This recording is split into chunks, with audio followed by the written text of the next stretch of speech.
સારંગપુર ગામ પંચાયત ખાતે આજરોજ ગામસભાનું આયોજન કરવામાં આવ્યું હતું. ગામસભામાં ગ્રામજનોની ઉપસ્થિતિમાં ગામના વિકાસ અને પાયાની સુવિધાઓને લગતા વિવિધ મહત્વના મુદ્દાઓ પર ચર્ચા કરવામાં આવી હતી. ગામમાં ગટર લાઇનની સમસ્યા, રોડ રસ્તાની સ્થિતિ તેમજ અન્ય જરૂરી વિકાસ કાર્યો અંગે ગ્રામજનો દ્વારા રજૂઆતો કરવામાં આવી હતી. ગામના વિવિધ વિસ્તારોમાં પડતી સમસ્યાઓ અંગે ચર્ચા કરી તેના યોગ્ય નિરાકરણ માટે જરૂરી કામગીરી હાથ ધરવા અંગે વિચારણા કરવામાં આવી હતી. ગામસભા દરમિયાન ગ્રામજનો દ્વારા પોતાના પ્રશ્નો અને સૂચનો રજૂ કરવામાં આવ્યા હતા. ગામના સર્વાંગી વિકાસ માટે જરૂરી કામગીરીને પ્રાથમિકતા આપીને આગળ વધવા અંગે ચર્ચા કરવામાં આવી હતી. ગામસભાના અંતે ગ્રામજનોના પ્રશ્નોનું યોગ્ય નિરાકરણ લાવવા તથા ગામમાં જરૂરી વિકાસ કાર્યો ઝડપથી પૂર્ણ થાય તે માટે સંબંધિત તંત્ર દ્વારા જરૂરી કાર્યવાહી કરવામાં આવે તેવી અપેક્ષા વ્યક્ત કરવામાં આવી હતી. મારું નામ મેહુલ કુમાર પ્રભાતભાઈ પટેલ છે અને હું સારંગપુર પટેલ ફળિયાનો રહેવાસી છું.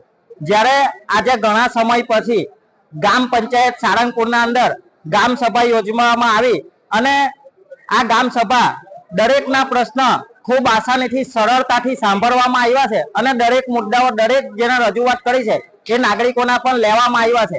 તો આવી જ રીતે તમામ ગામજનો દરેક ગામ સભાના અંદર આ રીતે સાથ સહકાર આપે જેથી કરીને ગામના જે વિકાસના કામો છે એકબીજાને હળીમળીને શાંતિપૂર્વક એનું સમાધાન કરી અને ગામને વિકાસની તરફ લઈ જવાય. અને ખાસ કરીને આજે આ પંચાયત દ્વારા જે અમારા તલાટી સાહેબ નવા આવ્યા છે એમણે પંચાયતમાં આવ્યા પછી ખૂબ સારી કામગીરી કરી છે. એમની જ આ મદદગારીથી આજે ગામ પંચાયતમાં ખૂબ સરળ રીતે આ સભા યોજાય છે. સારંગપુરનો રહેવાસી અક્ષયકુમાર રાજેશભાઈ પટેલ. આ તારીખ 15 ઓગસ્ટ 2026 સારંગપુર દ્વારા અમે જે રજૂઆત કરી હતી ગ્રામ પંચાયત સારંગપુરને એને અનુલક્ષીને આજે ગ્રામ સભા આયોજન કરવામાં આવ્યું હતું. તેને લઈને આજે સારંગપુર ગામમાંથી ખૂબ જ મોટી સંખ્યામાં નાગરિકો અને ગ્રામજનો આવ્યા હતા, જેને અનુલક્ષીને આજે ગામમાં એટલા બધા પ્રશ્નો છે કે 5 વર્ષ કે 10 વર્ષમાં ગામમાં કોઈ પણ કામ નથી થયું એવું કહી શકાય. એટલા પ્રશ્નો છે, પડતર પ્રશ્નો, ગટર લાઈન, કોઈના ખેતરમાં પાણી જવા, કોઈને પાણી નથી આવવું, એટલા પ્રશ્નો છે કે આ જે પંચાયત છે એ સદંતર પોતાના વહીવટ કરવામાં નિષ્ફળ નીવડી એવું લાગે છે આપણને.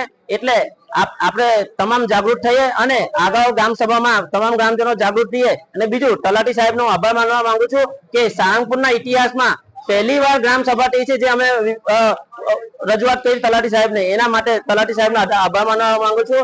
અને આવી જ ગ્રામ સભા આગળ થતી રહે અને તમામ ગ્રામજનો જાગૃત રહી કે જેથી આપણી ગ્રામ પંચાયત આપણા તમામની છે અને ગ્રામ પંચાયતમાં કોઈ ઉચાપટ નહીં થઈ જાય, કોઈ ગ્રામ પંચાયતના નાણાં વેચવી નહીં જાય અને પોતાના ખાતામાં નહીં નાખી જાય. એના માટે પૂરતું ધ્યાન રાખવાની તમામ ગ્રામજનો, હું એકલો એમ એ નથી કે હું ગામનો છું, બધા જ ગ્રામજનોની પોતાની એ છે. દરેક સરપંચને કે ગમે તેને કહેવાની આપણી રજૂઆત આપણે ધ્યાનમાં લઈ ને બધાને કહેવાની. એટલે તમામને આવી રીતના જાગૃત રહેવા વિનંતી.